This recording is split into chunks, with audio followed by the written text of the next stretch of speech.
Hello दोस्तों, कैसे हैं आप सब। आई होप सब बढ़िया होंगे। लेक्चर सीरीज जो कि डेडिकेटेड है आप ही लोगों के लिए, जिसमें हम बात करेंगे आंसर राइटिंग की, जिसमें पहला हम टॉपिक जो ले रहे हैं वो ले रहे हैं ज्योग्राफी।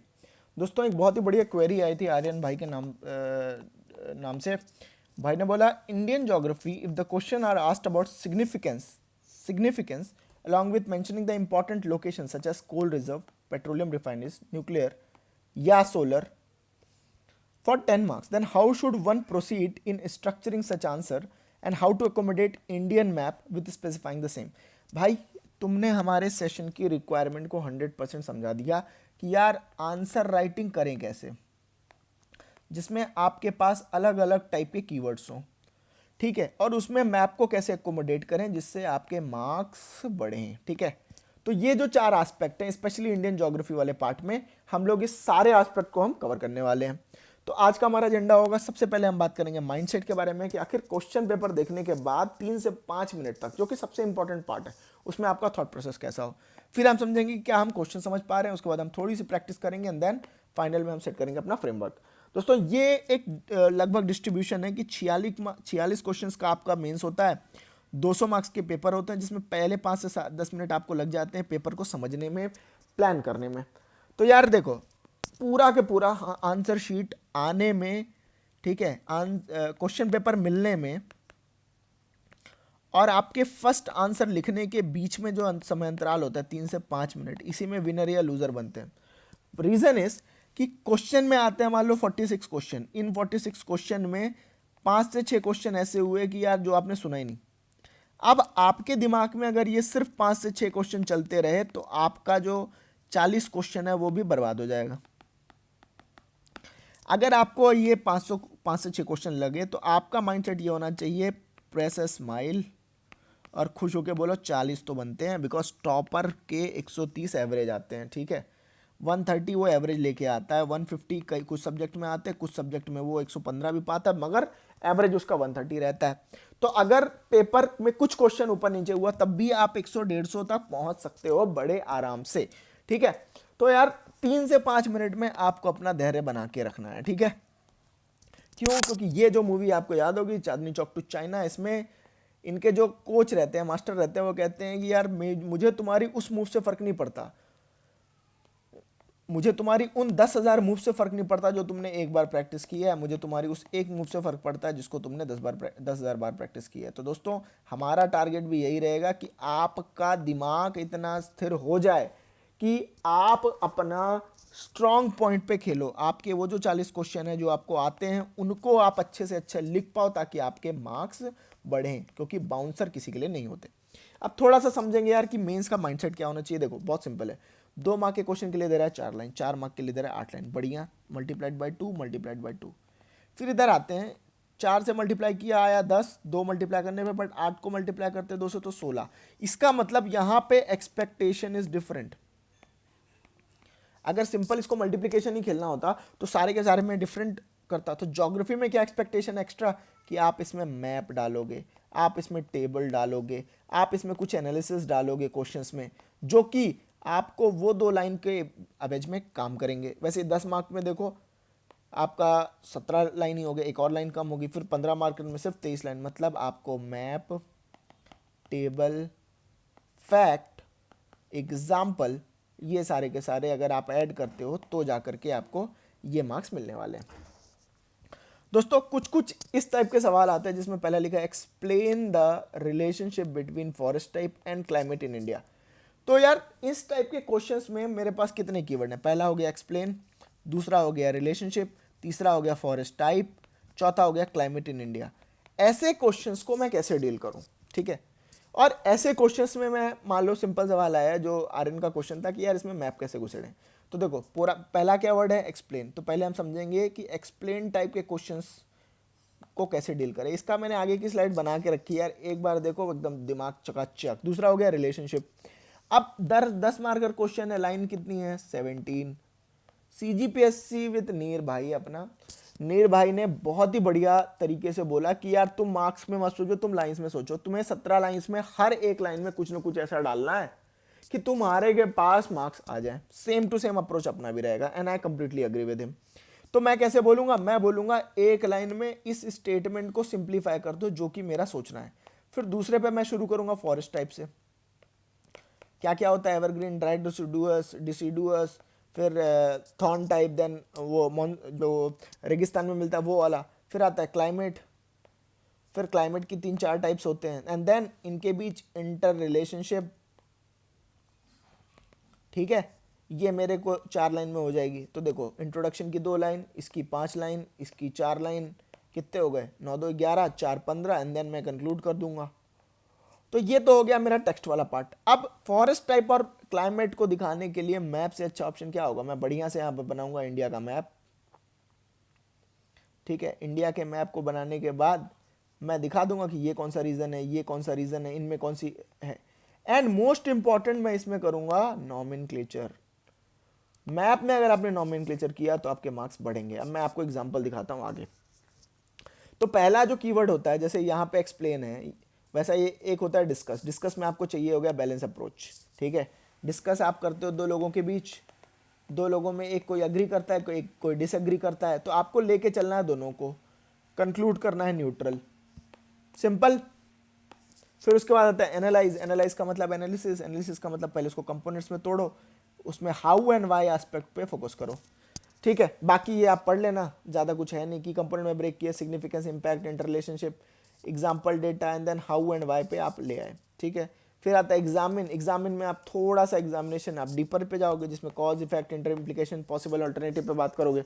क्रिटिकली एग्जामिन एक लेवल नीचे होता है। ठीक है, जिसमें आप स्ट्रेंथ और वीकनेस भी लेके आते हो। ठीक है, फिर उसके बाद आता है इवेल्युएट। इवेल्युएट को आप सिंपल समझो, पहले मैंने क्या बोला, कमेंट। कमेंट का ही एक डिटेल्ड वर्जन है इवेल्युएट, बट इसमें जुड़ जाता है एक नया एस्पेक्ट जिसको हम कहते हैं एनालाइज। ठीक है, कमेंट में अगर आप एनालाइज जोड़ देते हो, कमेंट में आप क्या कर रहे थे, प्रोज एंड कॉन्स या एग्री एंड डिसएग्री वाले पॉइंट्स जोड़ रहे थे, अगर आप इसको डेटा से सपोर्ट कर देते हो, फैक्ट से सपोर्ट कर देते हो, तो बन जाता है इवेल्युएट। ठीक है, सिंपल है। फिर कमेंट में क्या होता है कि आप अपना पर्सनल ओपिनियन देते हो। एक्सप्लेन में क्या करते हो, आप क्लैरिफाई करते हो उसको, मतलब डिटेलिंग पे जाते हो। ठीक है, जैसे हमारा जो क्वेश्चन था एक्सप्लेन वाला। अब मैं आपके लिए एक प्रैक्टिस क्वेश्चन लेके आ रहा हूँ, 30 सेकंड्स का टाइम है आपके पास। आप सोचो कि इसका आंसर आप कैसे बनाओगे और कैसे लेके आओगे। क्वेश्चन क्या है, डिस्कस, पहला part, distribution of petroleum in India, and आपके पास 30 सेकंड्स है। ये चक्री जैसे ही बंद होगी दोस्तों, हम एक टॉपर की कॉपी देखेंगे कि भाई ने क्या लिखा, कितने मार्क्स मिले और कैसे वो बेटर हो सकता था। ठीक है, तो इंपॉर्टेंट क्या है, भारत में खनिज तेल के वितरण की व्याख्या कीजिए। Discuss the distribution of petroleum in India. तो पहला बोला डिस्कस, दूसरा बोला डिस्ट्रीब्यूशन, तीसरा बोला पेट्रोलियम इन इंडिया। ये जो कॉपी है ये टॉपर की है, I shall not quote the name, but मुझे बहुत अच्छा आंसर लगा। देखो यार, इंडिया का मैप पहला बोनस, दूसरा इन्होंने इंट्रोड्यूस किया कि भारत में खनिज तेल की खोज 1860 के दशक में असम में हुई थी।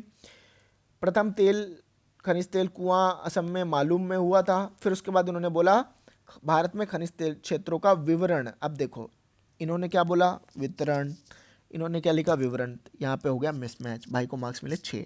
अब रीजन समझते हैं कि क्या ये आगे बढ़ सकता था या ये मार्क्स इसमें ऑप्टिमम है। ठीक है, तो इन्होंने बहुत ही अच्छे से डिस्ट्रीब्यूशन समझाया। लेकिन अब ये देखो, ये जो मैप समझाया इसमें इन्होंने ये लोकेशन तो दिखा दिया, मगर ये जो लोकेशंस हैं, जैसे असम है तो असम में 1, इसमें गुजरात दूसरा है तो ये 2, ऐसे ही अगला था मुंबई तटीय क्षेत्र, यहाँ पे 3, राजस्थान 4। इस तरीके से अगर ये नॉमेनक्लेचर डाल देते तो भी हो सकता था, या ये इसी प्लान में ही लिख देते, उससे भी इनको मार्क्स ज़्यादा मिल सकते थे। अब फिर से आते हैं question, discuss the distribution of petroleum in India. इन्होंने क्या किया, 2 लाइन इंट्रोडक्शन दिया। इसका इंट्रोडक्शन और क्या हो सकता था, हो सकता है आपको ये फैक्ट नहीं याद हो, तो आप बोलते कि इंडिया के डिस्ट्रीब्यूशन में कंसंट्रेटेड डिस्ट्रीब्यूशन है एट 2 प्लेसेस। आपको पता है ना कि असम और मुंबई है, या महाराष्ट्र वाला या गुजरात को मिला दिया है तो 60-65% प्रोडक्शन यही हो जाता है। तो बाकी जगह एकदम कम है, कहने के लिए है, ये जो पैचेस हैं कहने के लिए हैं, बट यहाँ पे ज़्यादा प्रोडक्शन होता नहीं है। अब अगर स्पेशल डिस्ट्रीब्यूशन है, बहुत ही लिमिटेड स्पेसेस में है, तो इसकी अवेलेबिलिटी अक्रॉस इंडिया मिलना बहुत मुश्किल है। ये जो चीज़ें हैं ये इनके आंसर्स में मिसिंग है। अगर ये वाला डायमेंशन एक ले आते जिसमें स्पेशल डिस्ट्रीब्यूशन या असमान वितरण टाइप का कोई एक पॉइंट होता तो शायद बेटर होता। फिर उन्होंने बहुत अच्छा लिखा, भारत खनिज क्षेत्र में निरंतर प्रगति कर रहा है, which is very positive line, जिसका सर्वोत्तम उदाहरण यह है कि आज खनिज क्षेत्र में प्रसंस्कृत पेट्रोलियम उत्पाद भारत के शीर्ष निर्यात उत्पादों में प्रथम स्थान रखना। Very positive, this is excellent. क्या इसको छोटे में भी लिखा जा सकता था? क्या इसको 2 लाइन्स में भी लिखा जा सकता था? यस एब्सोल्युटली, कि भारत खनिज क्षेत्र में निर्यात उत्पादों में प्रथम स्थान रखता है, एंड आगे भी ये निरंतर बढ़ी रहेगी, या जो भी आप हिंदी में लिखना चाहो। अब इसमें चीज़ें क्या रही? एक डिस्ट्रीब्यूशन की लिमिटेशन, और दूसरा फेवरेबल जियो टेक्निकल कंडीशन। आखिर तेल यही क्यों मिलता है? इसका कुछ तो कारण होगा। वो अगर लिख देते ये अपने आंसर में कहीं भी, तो इनका आंसर कंप्लीट हो जाता और ये 6 बन जाता 7.5 मिनिमम। ठीक है, तो अब इससे हमने क्या सीखा? इससे हमने ये सीखा कि आपको अपने आंसर की रिक्वायरमेंट समझना है, आंसर या क्वेश्चन की डिमांड समझना बहुत ज़्यादा जरूरी है। क्वेश्चन की डिमांड अगर आपको बोल रहा है कि यार आप ये चीज़ बताओ, तो सिर्फ वहीं तक लिमिट मत करो, ऐड सम डायमेंशन। और ये वो ज़्यादा डायमेंशन ऐसा नहीं कि वो पूछा पेट्रोलियम का और आप बोल रहे हो solar energy, no no no, आप उसी क्वेश्चन को थोड़ा डिटेलिंग कर लो। तो आपका आंसर राइटिंग इसमें ऐसे भी हो सकता है कि यार 17 लाइनें हैं मेरे पास, 2 लाइनें मैंने इंट्रोड्यूस किया, तो मैंने कहा क्या, फर्स्ट एक्सप्लोर्ड असम, ठीक है, फिर favourable geotechnical conditions, then distribution at India 1 2 3 4 5 6 जो भी है, एंड देन उसके एग्जांपल 1 2 3 जो भी है। यहाँ पे मैंने मैप डाल दिया। कंक्लूजन में मैंने डाला ड्यू टू स्पेशल डिस्ट्रीब्यूशन 60% सिर्फ 2 जगह पे होता है, ऑल उसकी लिमिटेशन है, इसलिए हमको अभी भी हम एनर्जी के लिए हमको बाहर से मंगाना पड़ता है। एंड कंक्लूड कर देता है इंडिया बहुत अच्छा प्रोग्रेस कर रहा है, जो उनका पॉइंट था। तो इससे आपका आंसर कंप्लीट हो जाता है, एंड वो 7.5 से 8 पे लेके जाता। भाइयों बार बार बोल रहा हूँ, लाइन के हिसाब से सोचो और हर लाइन पे डालो कुछ ना कुछ ऐसा एलिमेंट जिससे आपको मिले मार्क्स। Simple as that. वैसे एक अगला क्वेश्चन है, describe the cement industries in India with special reference to Chhattisgarh. 30 second है आपके पास। तो अगर मेरे पास ये क्वेश्चन आया होता तो मैं कैसे बनाता? 8 नंबर का क्वेश्चन है, 8 नंबर का क्वेश्चन, 14 लाइन है मेरे पास, ठीक है। तो पहले मैं 2 लाइन बोलता। पहला बोला cement industries in India, describe करने की बात किया। तो सीमेंट डिस्ट्रीब्यूशन में हम सेल्फ सफिशिएंट है, इंफ्रास्ट्रक्चर ग्रोथ और इकोनॉमिक पर्सपेक्टिव से ये सीमेंट इंडस्ट्रीज काफ़ी वाइटल है। फिर उसके बाद मैं बात करता कि सीमेंट इंडस्ट्रीज का कॉन्सेंट्रेशन, इंडिया का एक बढ़िया सा मैप बनाता और दिखाता कि यार ये इसका डिस्ट्रीब्यूशन इस तरीके से है, ठीक है, क्लियर है। यहाँ पे मैं बनाता मैप, सॉरी यार ये मैप एकदम ही गंदा बन गया है, मतलब इतना ख़राब तो मैं बनाता भी नहीं हूँ, बट ठीक है।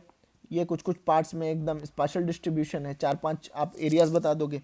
फिर मैं बात करता, पहला हो गया intro, cement industries in India, 3 से 4 लाइन, यहाँ पे है मैप। फिर उसके बाद मैं छत्तीसगढ़ पे आ जाता। छत्तीसगढ़ में हमारे पास क्या क्या लाइमस्टोन की क्या क्या मेजर इंडस्ट्रीज़ हैं, और हम इंडियन पर्सपेक्टिव में हम कितना ज़्यादा हम कंट्रीब्यूट करते हैं। मेरे पास कितनी लाइन थी? 14 लाइन। 2 लाइन इधर गई, 3 से 4 लाइन यहाँ गई, 4 लाइन यहाँ गई। अब मैं बात करूँगा इस छत्तीसगढ़ का क्या इंपॉर्टेंस है इंडिया के पर्सपेक्टिव में। तो मैं प्रेजेंट और फ्यूचर ये दोनों बात करूंगा। आपको पता ही होगा कि अभी भी कंसिस्टेंटली हम सप्लाई कर रहे हैं, एंड देन एक कंक्लूजन ले आऊँगा कि ये कंसिस्टेंटली आता रहेगा, ठीक है। इसी तरीके से हम एक जो अगर हम फ्रेम की बात करें कि मेरा फ्रेम ऑफ रेफरेंस क्या होना चाहिए, फ्रेमवर्क क्या होना चाहिए, तो क्लियर होता है कि इंट्रोडक्शन में आपको की कॉन्सेप्ट बताना है, एक आध फैक्ट और स्टेट का सिग्निफिकेंस। जैसे छत्तीसगढ़ के पर्सपेक्टिव में पूछा तो छत्तीसगढ़ का सिग्निफिकेंस। फिर मेन बॉडी में आपको सब हेडिंग बनानी है, fact, map, case studies, data डालना है। आंसर को फिजिकल, इकोनॉमिक, इन्वायरमेंटल इम्पैक्ट्स में अगर पूछा है तो ठीक है, अदरवाइज स्पाशल डिस्ट्रीब्यूशन, जियो टेक्निकल पैरामीटर्स, ठीक है, फेवरेबल कंडीशंस, अगर वो रेनफॉल से रिलेटेड है, जैसे एग्रीकल्चर के टॉपिक्स होते हैं तो रेनफॉल, इस टाइप की चीज़ें आप ऐड कर दो। फिर आता है कंक्लूजन, समराइज करो की फाइंडिंग को एक लाइन में, सिर्फ एक लाइन में। फिर सजेस्ट करो वे फॉरवर्ड, हमेशा पॉजिटिव पर्सपेक्टिव में।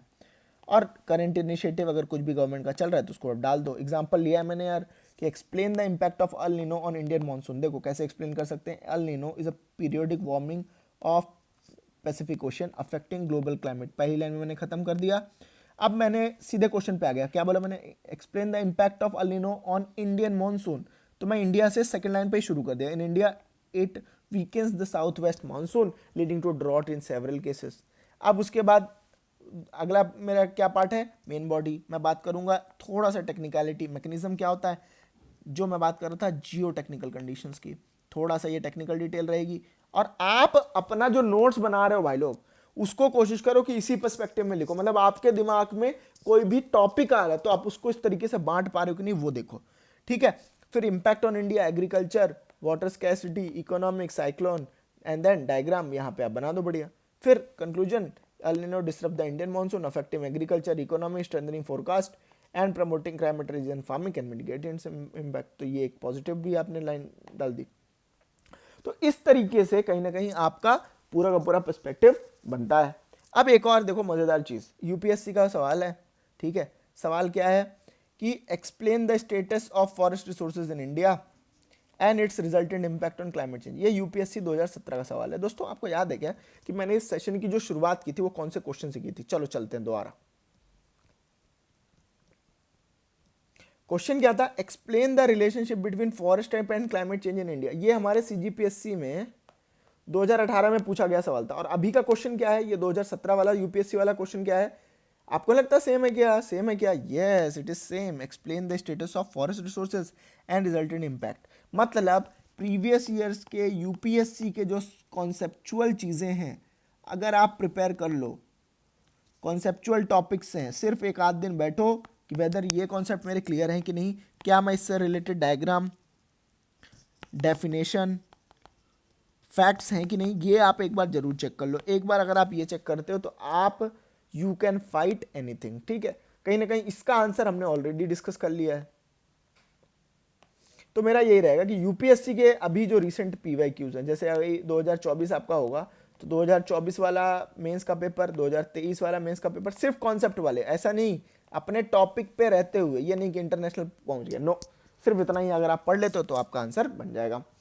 और भी आपके लिए जो एडिशनल टिप्स है, पहला तो यार मैप और डायग्राम, भले बोले या ना बोले आप दे दो।